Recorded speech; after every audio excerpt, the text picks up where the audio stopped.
ఇంటి భద్రత. రచన జొన్నలగడ్డ రత్న. చందమామ కథ. రాజవరంలో శివయ్య అనే ఆసామికి ఊరి నడివీధిలో పెద్ద మండువా లోగిలి ఒకటి ఉన్నది. వయసులో ఉండగా బాగా శ్రమించి సంపాదించిన డబ్బుతో స్వయంగా కట్టించుకున్నందువల్ల అతడు ఆ ఇంటిని ఆరోప్రాణంగా చూసుకునేవాడు. ఒకరోజు శివయ్య భార్య సుందరమ్మ అతడితో ఊళ్ళో వాళ్ళు కొందరు జట్టుగా కాశీయాత్రకు ఏర్పాట్లు చేసుకుంటున్నారు. 4 పుణ్యక్షేత్రాలు తిరిగి 4 దేవుళ్లను కొలుచుకురావడానికి ఇంతకన్నా మంచి అవకాశం రాదు, మనం కూడా బయలుదేరుదామా అన్నది.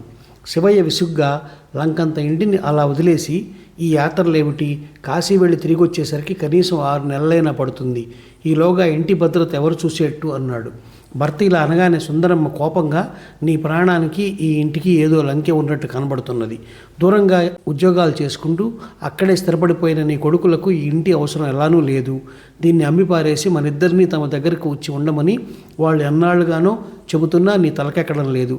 ఇప్పుడు ఆ పని నువ్వు చేస్తే మనకు ఇల్లు ఏమైపోతుందో అన్న బెంగా ఉండదు. యాత్రలకని డబ్బు కోసం ఎవరిని దేవరించవలసిన పని ఉండదు. ఆ తర్వాత మన ఇద్దరం కొడుకుల దగ్గరికే పోయి హాయిగా ఉందాం అన్నది. నేను బతికుండగా ఈ ఇంటిని అమ్మే ప్రసక్తే లేదు అంటూ శివయ్య భార్యను గట్టిగా మందలించాడు. అయినా సుందరమ్మ ఊరుకు ఒక బొండిగా, ఎప్పుడూ ఎక్కడికి తీసుకువెళ్ళమన్నా ఇల్లు అంటూ వాయిదా వేస్తున్నావు. కాలు చేయి గట్టిగా ఉన్నప్పుడే ఇలాంటి యాత్రలు పూర్తి చేసుకోవాలన్న సంగతి నీకు అర్థం కావడం లేదు. కావాలంటే మనం తిరిగి వచ్చేదాకా ఇంటిని భద్రంగా చూడడానికి నా తమ్ముడు లేడా, నీ మేనల్లుడు కాదంటాడా అన్నది. ఈసారి శివయ్య భార్యకి కళ్ళెర చేస్తూ, ఇల్లంటూ కదిలితే తాళం వేసైనా పోతాను కానీ బంధువులను మాత్రం లోన అడుగు పెట్టనివ్వను అని ఏదో ఆలోచన వచ్చిన వాడిలా చప్పున లేచి, నువ్వు కోరిన ప్రకారమే యాత్రలకు వెళ్ళడం జరుగుతుందిలే అంటూ వీధిలోకి నడిచాడు. భర్త ఇలా అనగానే సుందరమ్మకు కలిగిన ఆనందం అంతా ఇంతా కాదు. శివయ్య తిన్నగా షావుకారు వరదయ్య ఇంటికి వెళ్ళి తను కాశీయాత్రకు వెళుతున్నట్టు చెప్పి ఇంటిని తాకట్టు పెట్టుకొని 2000 ఇవ్వమన్నాడు. వరదయ్య లోపల సంతోషపడిపోతూ పైకి మాత్రం ముఖం చిట్లించి, అలా తాకట్లు వాకట్లు ఎందుకు, వడ్డీ దండగా, ఇల్లు అమ్మేస్తే పోలా, నువ్వు సరే అంటే పెద్ద మనుషులు 4 కబురు చేసి ఇంటికి న్యాయమైన ధర కట్టిస్తాను అన్నాడు. శివయ్య చిరాగ్గా, నాకు కావాల్సింది ఇంటి మీద అప్పు, వీలు కాదంటే మరో చోటకు పోతాను అన్నాడు.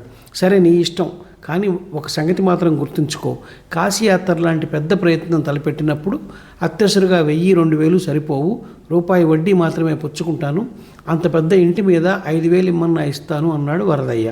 శివయ్య అలాగే కానిమని అతని దగ్గర డబ్బు తీసుకొని పత్రం మీద చేవరాలు రాశాడు.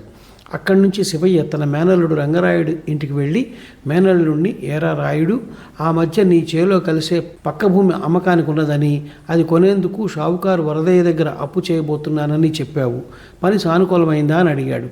రంగారాయుడు దిగులుగా ముఖం పెట్టి, ఆ పిసినారి వరదయ్య ఒక పట్టాన డబ్బిస్తాడా, 2 రూపాయల వడ్డీ కావాలంటున్నాడు, ఏం చేయాలా అని ఆలోచిస్తున్నాను అన్నాడు. అలాగా, అయితే ఈ 5000 తీసుకో, నేను మీ అత్తయ్య కాశీయాత్ర వెళ్తున్నాం, నేను తిరిగి రాగానే 1 రూపాయి వడ్డీతో ఈ 5000 నాకు తిరిగి ఇవ్వాలి అని శివయ్య మేనల్లుడికి డబ్బిచ్చాడు. అతడు ఇంటికి వస్తూనే భార్యకు కాశీయాత్రకు అన్నీ సిద్ధం చేసుకోమని చెప్పాడు.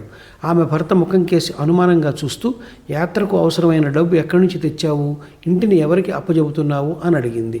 ప్రతి విషయం నీకు చెప్పాలా, నేనేం చేసినా బాగా ఆలోచించే చేస్తాలే అంటూ శివయ్య విసుక్కున్నాడు. ఆ తర్వాత వారం రోజులకు ఆ దంపతులిద్దరూ మిగతా యాత్రికులతో కలిసి కాశీకి ప్రయాణమయ్యారు. 6వ నెల జరుగుతుండగా శివయ్య, సుందరమ్మ యాత్ర నుంచి తిరిగి వచ్చారు. సుందరమ్మ భర్తకు ఇల్లంతా తిరిగి చూపిస్తూ, 6 నెలల నుంచి ఇది మనుషులు మసలని ఇల్లంటే ఎవరైనా నమ్ముతారా, ఇల్లంతా అద్దంలాగా ఉన్నది, ఎక్కడా రవ్వంత దుమ్ము కానీ బూజు కానీ లేదు, నీళ్లు పోసేవాళ్ళు లేక దొడ్లోని చెట్లు పాదులు ఎండిపోయి ఉంటాయనుకున్నాను, కానీ అవి మునుపటి కన్నా ఎక్కువగా నవనవలాడిపోతున్నాయి అన్నది ఆశ్చర్యంగా. శివయ్య చిరునవ్వు నవ్వి, ఇదంతా ఆ షావుకారు వరదయ్య చలవే అన్నాడు. సుందరమ్మ నివ్వెరపోయి, ఇంటిని ఇంత శుభ్రంగా భద్రంగా కాపాడవలసిన అవసరం షావుకారుకి ఎందుకు కలిగింది అన్నది. అందుకు పెద్ద కారణమే ఉన్నది. మనం ముసలివాళ్ళమైపోయాం కనుక ఏదో ఒకనాడు కొడుకుల దగ్గరికి వెళ్ళిపోతామని, అప్పుడు కొంచెం ఎక్కువ ధరైనా పెట్టి ఈ ఇంటిని తాను కొనుక్కోగలనన్న ఆశ షావుకారుకున్నది. అందుకే నేను 2000 అడిగితే కాదని ఇల్లు తాకట్టు పెట్టించుకొని 5000 ఇచ్చాడు. బహుశా మనం కాశీ నుంచి తిరిగి రామనో లేక వచ్చిన అంత పెద్ద బాకీ తీర్చలేమనో అతడు ఆలోచించి ఉండాలి. ఇదంతా పసికట్టే నేను వరదయ్య కన్నా ఇంటిని భద్రంగా చూడగలవాడు మరొకడు లేడన్న నిర్ణయానికి వచ్చి తాళం చెవులు అతడికిచ్చాను అన్నాడు శివయ్య తృప్తిగా. వరదయ్య కుటిల బుద్ధి మాట సరే, మరి అంత పెద్ద బాకీ నువ్వు ఇప్పుడు తీర్చగలవా అన్నది సుందరమ్మ. అతడి నుంచి తెచ్చిన డబ్బులో యాత్ర ఖర్చులకు మనం దమ్మిడి వాడుకోలేదు.